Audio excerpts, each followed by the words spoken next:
Welcome back, ladies and gentlemen. This is Snack. We've got that live tournament action now coming at you. It is going to be Jutai and HawaiiNstyle battling it out, and this is ALT-Stracraft's Open Arena Tournament. We've got the semifinal match, our second semifinal match of the evening coming at you, but that's not the best part. Wendy is joining me in my call tonight as my good friend and co-caster for the evening. Wendy, how you doing, brother? Doing great, man. Happy to be here. Thank you for having me. How are you doing, sir? Yeah, I'm doing real well. We just got out of the Lobber versus Noxon, and that was just a phenomenal matchup. Lobber showing a lot of strength tonight, great control, and perfect metagaming. But now heading into a ZvT, one of these guys will be vying for the right to take on Lobber in the finals tonight. So it's either going to be a ZvP or a TvP. We'll see what it's going to be. But both of these guys, phenomenal players. I've seen HawaiiNstyle play a good couple times tonight. Jutai I haven't seen play in over a month, it seems like.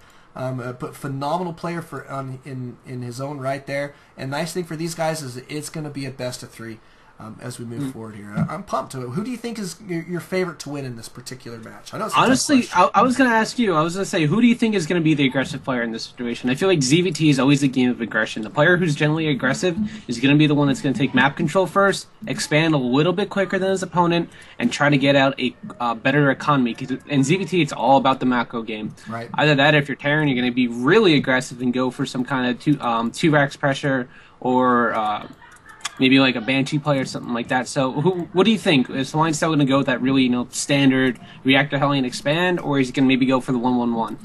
My guess is Reactor Hellion Expand here from HawaiiNstyle. He tends to favor that play, and the nice thing about that is that it does allow him to put some serious pressure on his opponent early game. And I think that he is going to be that type of aggressive player moving forward here. Notice that Jutai is taking down his hatchery in great time. He's putting down his spawning pool right behind it. But he is taking a fast expansion here. Now, the nice thing for this is that it does start creep spread right away. A little bit sooner than if you waited. But the trouble, I just don't like it on this map, to be honest. I find that because even in cross positions, this map is not that big. No, it really isn't that big. Reactor Hellion Expand is very, very good. And the fact that Jutai's actually moved his Overlord away is very risky. Yeah. And he's getting bunkered because of it. Hatcheries have very little vision when they're not. They've got no vision. I mean, it's like literally 1 pixel around the edge. He cannot see this bunker. HawaiiNstyle is going to get the drop on him here. Here comes and he's going to see that now. Yep, but the drone not in position to deal with this quite yet. Yeah, Marine is on the way. This is going to be close. There are 4 drones now out. Does he get it? And this could be really bad. The bunker does finish, and this is huge. Yep, that's huge. Jutai's in a lot of trouble right now. If he's smart, he'll start a spine crawler right away in the back of by his mineral line. Because this one bunker is not going to do a lot of damage so long as he's smart. And sending over those Zerglings is not what you want to do. Right. You got to be very patient. When you're in this position as Zerg, don't forget, your opponent has committed a lot to this kind of rush. You have to be patient, and you have to be cost efficient with your units. And that's very difficult as a Zerg player. Running it with just Lings, you need the spine crawler. It's your hatch has plenty of health, it has armor, it can hang on for a while, and I don't know if Jutai's going to try and flank some more Marines, but no more is coming. HawaiiNstyle being very, very cautious about this, realize he doesn't want to overcommit, and he's forced a lot of Lings, man. That's Yeah, he really has. Notice that he's tossing down an expansion, he's now working on Hellions, so he knows that if this bunker does get cleaned up here, that he's still going to be in pretty decent style, and looks like, nope, he didn't get the, what do you call it, the salvage out on that bunker, but that's okay. Did lose all of those resources. Nice little defense there from Jutai. He was just barely patient enough. I would have liked, like you say, I would have liked to have seen him put down a spawn crawler a little bit sooner. And now he's going to be in this position where there's Hellions headed his way, and he does not have a spine crawler at the ready. Yeah. Well, here's the thing about getting that spine crawler out for the bunker rush. It prepares you for the inevitable Hellions that are coming. Because now look at this. This spine crawler's got a good 15 seconds built, and these Hellions are here, man. There's not a lot of drones out there, but this could be a big problem for Jutai. If he's not cautious, those Hellions can slip right up into the main. And he actually is getting his queen in position, but now look at this. He's going to get free, easy drone kills right here. He's only going to take a little bit of damage on his Hellions. He's not going to be able to do... Jutai's just in a bad situation, and this is what I said about building a spine crawler. Small little decisions, man, like not building that spine crawler to deal with that bunker and going Lings. 2 problems. You've made more Lings than you want, so you have less drones. Right. And actually, it looks like those Lings somehow made it into the main of Jutai. It looks like he had lifted off the factory at some point. He's now running all his SCVs around, and a lot of them are going down. There's nothing in position to block that hatch. I don't know why he didn't lift off a building and just block it temporarily. Although Hellions come back home to clean it up. How many workers did he kill? He got 10 workers in that. That's big. So Jutai, yeah, look at the food differential, 23 to 44. Jutai making a comeback right there, and I mean, that was a big mistake from HawaiiNstyle. He sent his factor over here to build the tech lab so he can start working on tanks, and it ended up opening his door there way too open, and yeah, it makes a big difference. So here goes some good heals, repairs rather, going down on these Hellions. Going to get these guys back into commission. And it looks like a macro hatch going down for Jutai. I like the positioning here. Talk to me about this, Windy. Do you like the positioning here of this hatchery? Absolutely. It does two things. It'll make creep spread. It'll cover creep spread connecting his main and his ramp and his natural. It'll expand outward a little bit, allowing him to spread creep a little bit easier. And it's going to kind of choke out the area that Hellions can slip in, even now or in the late game harass. And it actually, having, like I said in the previous game about dual sight, of course, it really doesn't matter too much because you're not playing Protoss. It will allow more units to come down from his natural, which is where you really want to be. Your natural is closer to your opponent than your main, so you want to have even that little bit of distance can make a world of a difference in really tight situations. And like we've always said, people agree all the time that Starcraft is a game of little things that up to big instances. So. Right. It's really just how you play it. But these queens need to be careful. They are getting way off creep. This queen is gonna die. Yeah, he's cutting those so well, and there's no transfusion. Just pick off a queen, which is huge at this point in time, because there's nothing to be. He's going to delay injects. He's actually building up energy in his queen and his main. Lane's trying to come around for the flank, but I think these Hellions are just going to be able to roast him and possibly get inside the natural. But looks like HawaiiNstyle is going to be okay just to go ahead and micro them. And Jutai's holding a lot of money, man. Yeah, it really is. It is quite a bit. It's more than I'd feel comfortable with at this point. And it's partially because now he's lost a lot of injects, wandering his queens off in interesting places. It makes a big difference. And now he's in this position where he doesn't have the larva that he really needs, getting back there as quickly as he can, getting his inject larvas down, and he's trying to maintain good map control here. I'll give him that, but he's got to be careful, I think, for just a few moments. HawaiiNstyle can really overtake him here. He's starting to get together a nice tech composition. These siege tanks are starting to come out onto the field in pretty good numbers. And he's putting down a bunker as well as securing his second base. Now it's a little bit later than I would have hoped, but that's partially because of the damage that he took early on in the game. And it looks like a starport going to be going down as well, so I expect to see some medevacs here in just a few as well. Yeah, but it looks like it'll be standard Ling, Mutaling, Baneling, against Siege Tank Marine, which is totally okay. I mean, that metagame's been around for so long, and it's just so many people are so comfortable with the style, and I would say it's the chess style of playing. It's always the same pieces, always the same course of actions, but it really depends how well can you anticipate your opponent, how well can you control your resources in your map, and how well can you really just start to understand what your opponent's game plan is. Right. And that's what I kind of love about what StarCraft is starting to morph into. It's coming, you're going to have these standard builds, you're always going to have the MMM against Protoss, against, like the Zealot Archon or the Gateway Colossi Death Ball. You're always going to have those really standard chess set pieces. And if do you understand, does that make sense to you by saying like you're... Oh, absolutely. I think and the beautiful thing about that, said. It's always going to show raw skill and understanding of the game, and micro, most importantly. Right, yeah, and micro is so important. Now, we do have a lot of mutas now coming out on the field. 9 mutas now popping. Is there anything at home to deal with it? No, there's not a single turret or engineering bay up for HawaiiNstyle. This could be the end of him right here, man. There's a lot of weak SCVs. Glaive bounces do a lot of damage to worker units since they have no armor. And, good choice to actually go after the supply depot. This will supply block HawaiiNstyle pretty significally, although this will buy time for the Marines to get over there. Going out to Tech Lab that's researching Comet Shield. Stim is done now, so he needs to be careful, because if his Marines get a good position on those mutas, he will be able to take them out very easily. You can see the HawaiiNstyle being very smart, only going to stim up a few of those Marines to chase those mutas away, and now they're going to be able to work on this starport, which doesn't have a reactor on it, so medevac's production is slowed. Yeah, agreed. And now Jutai Jutai, I guess, does have his third base up and running. He's looking pretty solid there. The mutas, he's going to get a cloud together here. That's the scary thing right now. And HawaiiNstyle's got to be, has got to consider getting down a lot of those missile turrets that he can potentially start moving out, which is one of the troubles I don't like about this particular style of play versus Zerg, is your mech play tends to be very slow. because the tanks don't really move that fast when it comes down to it. And he is going to go for, I think, a push right here, right now. And if he gets caught too far out of position with not enough missile turrets, then that's going to really mean it's going to spell disaster for his supply lines.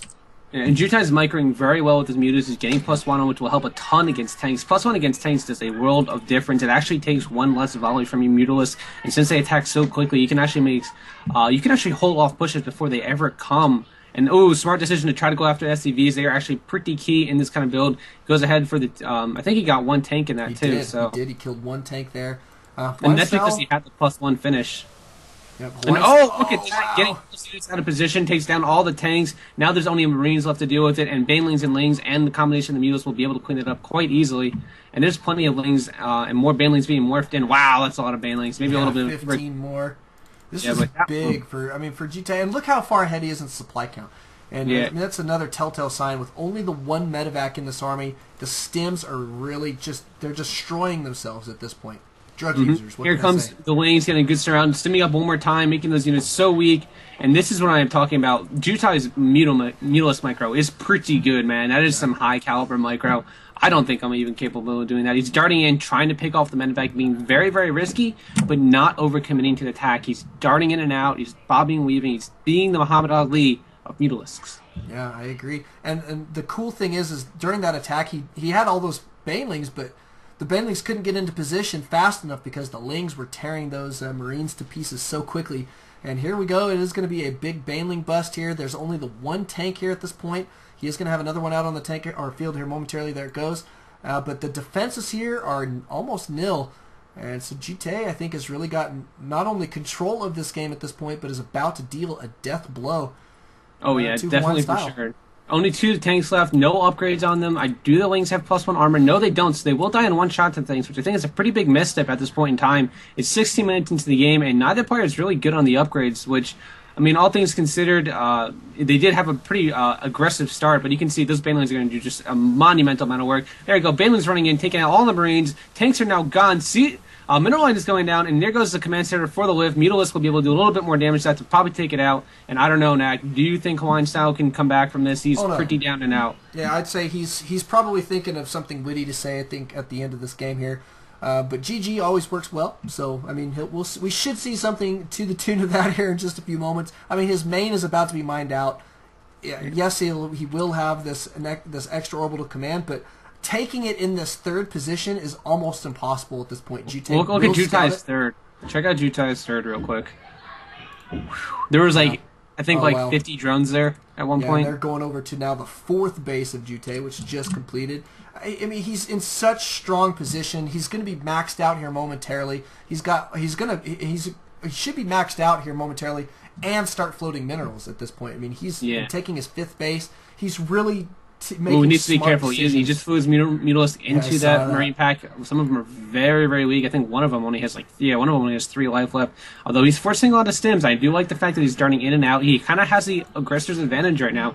He can position his Mutalisk so his opponent is going to have to stim and get in a position to attack them. And this would be a good time for a Ling run by. Even if there was tanks out, he has the +1. His +2 attack is now finishing. He'd be able to do so much damage with just a run by. Yeah, taking out a tank there is critical. He is going to be able to take out another. And there's GG. Yeah, there's those Mutalisks had +2 on them too. I just noticed that. That is huge. Brutal. Oh, I mean, so much damage. I mean, nicely done. Jutai showing a lot of strength there early. Game number 1 though, so we will be going to game number 2, but it's match point in a best of 3, and that's big. So we'll see you guys in just a moment. Thanks for coming out. Thanks for watching, and thanks to Wendy for coming out with me. Always a pleasure. We'll see you guys in just a moment.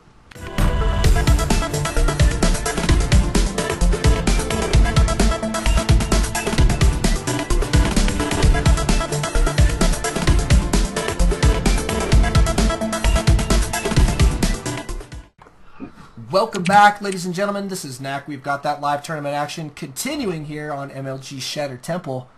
Guess what, Wendy?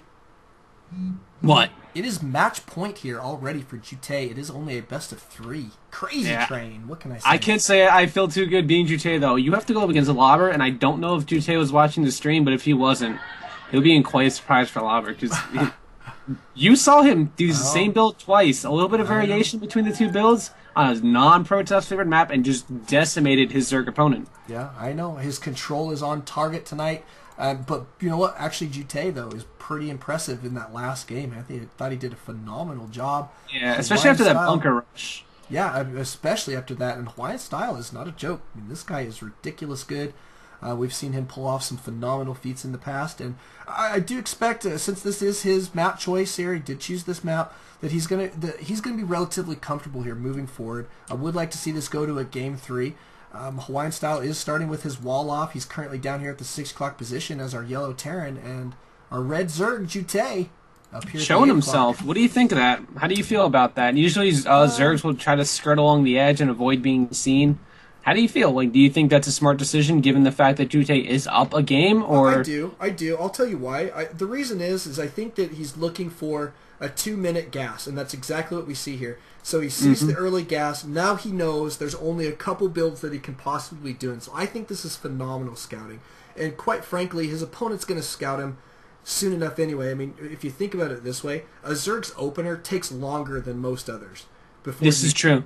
You know, before he can really develop what is going to happen. Exactly. And so HawaiiNstyle is going to get it. He's going to get his scout out in plenty of time anyway.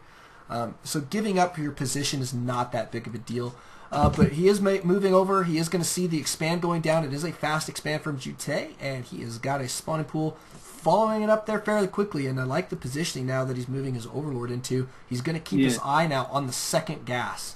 Yep, and you'll be able to see how many workers. You'll be see if workers being pulled, which is even more important. Right. And look at this. For those guys at home who don't know, you up and comers, Jutai's now kept his Overlord over his hatchery. This is to do 2 things. 1, spot for bunker rushes like that. Yep. See, now Jutai is going to be able to get that. The bunker won't get up. He's going to pull. Yep, he's pulling 3 drones, more than enough.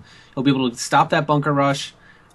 Not really what HawaiiNstyle doing is feigning bunker pressure. Right. He hasn't committed to this. He's going to rally over a few Marines. He has his gas. He hasn't gone to 2 racks. And he's going to throw this down in his factory. As soon as he gets that 150 gas, there it goes. And he actually has enough for the reactor. And look at the timing on that. Reactor goes down. 50 seconds to build that, 60 seconds left to build in the factory, and the bunker got up. But look at this, Jutai's building that spine crawler this time. Perfectly done. They outranged bunkers. Yep, and that bunker's now kind of trapped on the back side, so reinforcing it will become more and more difficult, but it looks as though HawaiiNstyle is not going to be going for any more reinforcements here.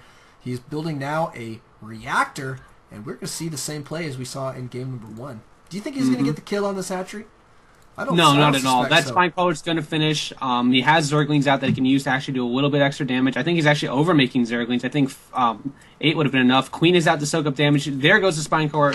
And this is just a big moment for Jutai. This is what he should have done the first game. He's now going to be more adequately prepared for that Hellion harass. He does not get the salvage off, so that's pretty big. And the thing about bunker pressure from Terrans, at this point in time in the metagame, it's so easy to figure out how to deal with it. Even if it does get up, Jutai, you can see, that was the best way he handled it. Yeah. He didn't let the bunker be salvaged. He got the 2 Marines that were inside. He overmade lanes a little bit, but the spine crawler is a good step forward because it deals with Hellion pressures that always come up after bunker rushes in most circumstances. Right. And it kind of gets into the Zerg player's head a little bit. Me, personally, if I ever get bunker rush, you just have this face-palming moment of, oh man, did I really just let that get up? Really? Am I that player? No, the only problem I have with Jutai right now is that he did not get his Zergling speed out. He still has not even started. He just barely started it, actually. Yeah, he just started it now. And that's going to mean the Lings aren't going to be able to catch up to these Hellions as easily. Go ahead, I'm sorry.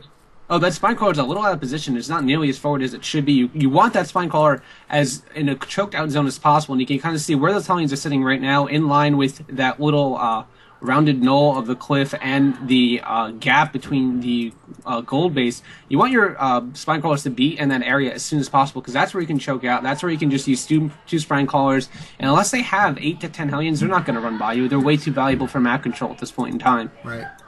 Yeah, that's true. And he's only got the 3 out. Looks like that's where he's going to stop for now.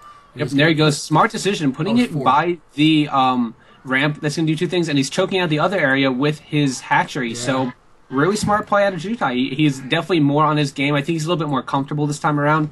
And Spinecrawler actually getting off a few jabs on this HawaiiNstyle, not paying too much attention to it. Yeah, smart play. This queen is going to be able to probably take care of the north side of that hatchery, make sure the Hellions don't swoop into the backside there. This is a great defensive position. Notice that HawaiiNstyle is transitioning here. He's got his second orbital command up, and he is going to be putting down a barracks now on this reactor. And he's currently working on stim packs. So it looks like he's going to go for some heavy infantry as he moves forward. He's got that third barracks going down with another reactor. So Marines are in the works. I don't know. What do you think? He's going to add some tanks in here? Oh, there. I think it's going to be a standard 10-minute, 15 to 20 Marine, 3 to 4 tank push to do.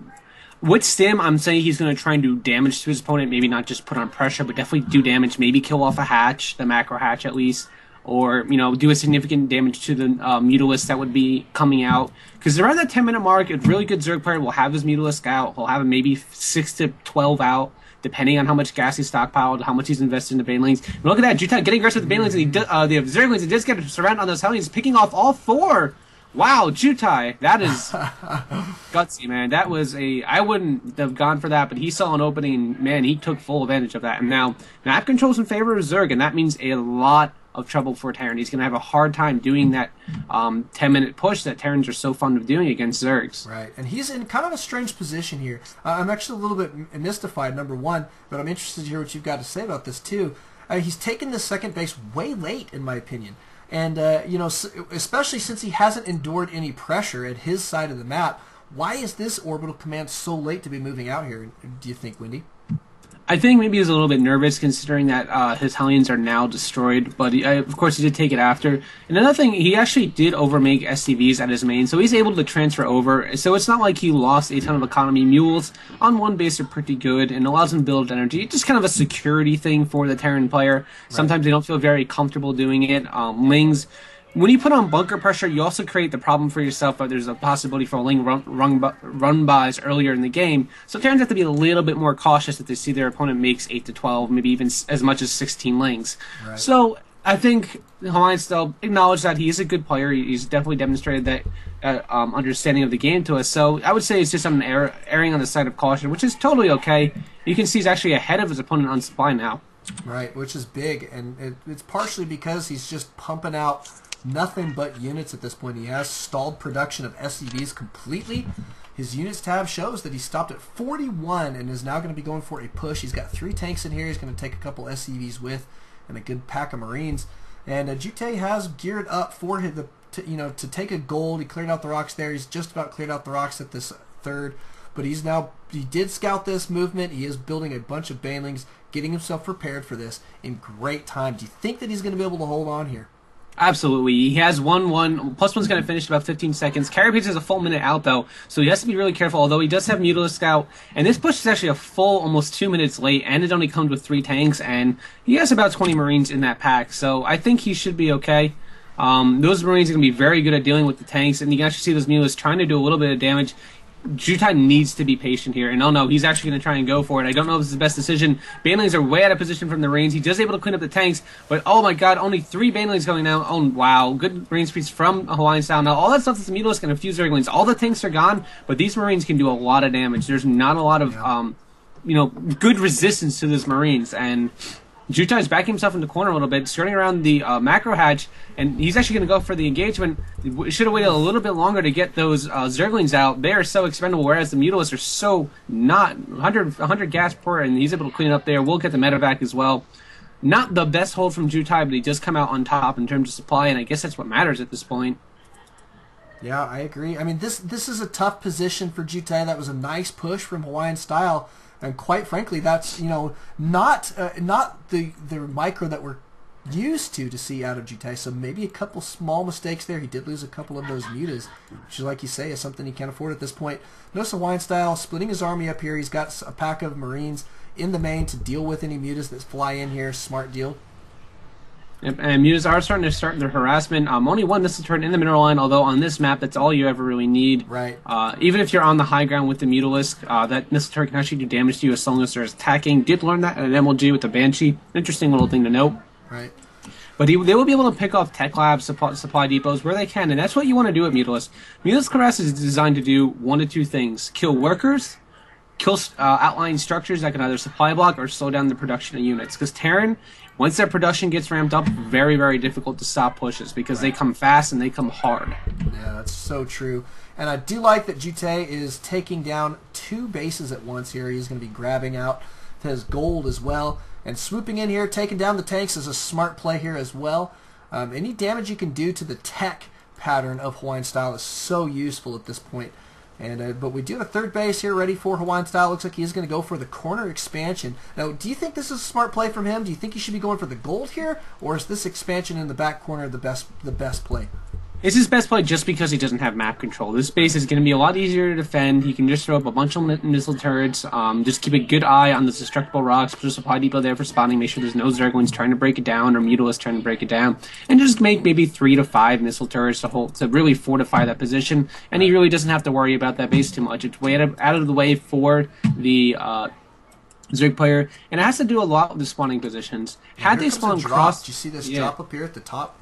Yep, it does going to drop on the 3rd. I don't think they'll be able to get it. Lings are running over now. That's enough Lings to clean it up, no problem. If HawaiiNstyle is paying attention, he will pick up and try to get home. And yes, that's what he does. Gets home with just 4 Marines, though, so not the best thing. And the Mutalisks come over to pick it off, and this is why drops become so difficult to deal with in Mutalisk play. And you really just have to be, for lack of a better term, balls to the wall aggressive against Zerg players in this position because... Yeah, sometimes the best thing to do is put those Marines in a little box or a little cove where they don't get good face to the Zerglings, and just sit there and heal and sack those units. Never, you don't want to try and pick them up with mutas flying around all over the place because they will chase you down.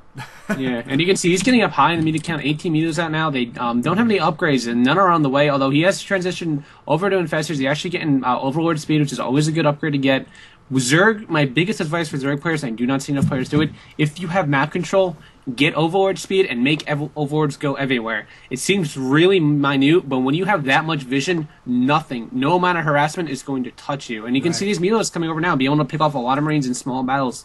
Yep. Mutalisks are good units against Marines if they can get them in very small groups of 4 to 5, because they're just able to glaive damage just enough from the number of Mutalisks that it spreads out amongst that small group very in a very small fashion, so they can just pick them off very easily. But yeah, I mean, it's such a good point. But I mean, here he is now. We find HawaiiNstyle, which is better than what we saw in last game. He finds himself on 3-base play, and he's not too far behind in the supply count, taking some more gas. But he is going still for just mass Marine here. Essentially, he's got a decent number of tanks, but not tons. Do you think this is the right unit composition as we move forward? It's as best as he's going to do at this point in time. Another drop has landed at the 3rd, but Mutalisk and Ling's there to clean it up, so it's not going to do anything. Now, I want you to do, if you could be so kind, do us a favor and look at the vision of HawaiiNstyle and then compare it quickly to the vision of Jutai. And just here's what HawaiiNstyle sees. He sees his 3 bases. He is currently looking around in them, making sure there is nothing attacking him at this point. And now we'll see the vision of Jutai. It is the entire map. And now that is my point, and that is what's so great about Zerg and Overlord speed. It's one of the best upgrades in the game in a non-aggressive tactical perspective. And I don't know if it's just me, but you will see the best Zerg players do this. The Brood War Zerg players will do this. One person I can think of specifically in one specific game is Huck versus Arya, which is a very famous ladder game. Arya at the time was assumed to be a Brood War player. Who's maybe messing around with Starcraft 2. We really don't know the specifics of it, but Huck ended up winning that game. But at one point in time, it was on Metalopolis. 90% of the map, Jutai could see, even parts of Huck's bases, just because the Overlord spread was insane. Right. And that is what I am talking about. No drops are going to go by. You have plenty of time to be aggressive. Any kind of pushes are coming, allows you to get your Banelings and your Zerglings in position, make more Banelings if you need it, get your Mutalisks harassing to kind of draw the army back a little bit. Right. Because they're very quick units. Mutalisks should never be used in a straight-up engagement against Terran. They want to be able to draw the army back, pick off tanks where they can, dart into the main. If they know it's not an all-in push, the best thing they can do is try to do production damage or economic damage to slow down the Terran. And, ooh, Ultralisk coming out. Yeah, that's what do you think about this? Well, I was going to mention it. You know, I mean, I think it's a nice tech switch for him. He's trying to think of something because he knows that his opponent's about to be maxed out. He's keeping great tabs on his opponent's army, and he still sees a lot of tanks. While yes, the tanks do additional damage to these, to the Ultralisks. The Ultralisks have a lot of HP. They are going to be able to tank quite a bit of damage, and especially if you're mixing in a lot of Lings around them, very few of those shots are actually going to be hitting the Ultras at that point. So, I mean, we're going to see 2 maxed out armies battling it out here fairly shortly is my guess, but Jutai being extremely cost effective so far with this Mutacloud. Well, here's another thing, and I always love talking about it because I'm such a big proponent of his upgrades, man. 1-1 on the Marines, 0-0 on the tanks, 0-0 on the thirds. He's going to have 5-3 Ultralisk out in just a few seconds. Yeah, and that is going to be a world of difference. His meter count is beginning to dwindle a little bit, but that's okay because Thor is out, but he's going to go ahead and Magic Box that. He does get it. Magic Box is when you move your mutas in the open formation. Ultra is pushing forward with Banelings. They don't have speed, though. Kind of maybe just a misstep there, but wow, it doesn't even matter. What happened is really is HawaiiNstyle blocked himself with those tanks. They were moving out there in this big, huge clump, and the Banelings come swooping in, and the Marines had nowhere to go. And that cost him the game right there, just bad positioning. Yeah. A lot of unsure faces tonight between the two players. But HawaiiNstyle did do a great showing tonight. Thanks to him for coming out, and congratulations to Jutai. He is going to be moving forward. We will go into the finals here momentarily. Don't alt tab, always alt Starcraft. We'll catch you guys in just a moment.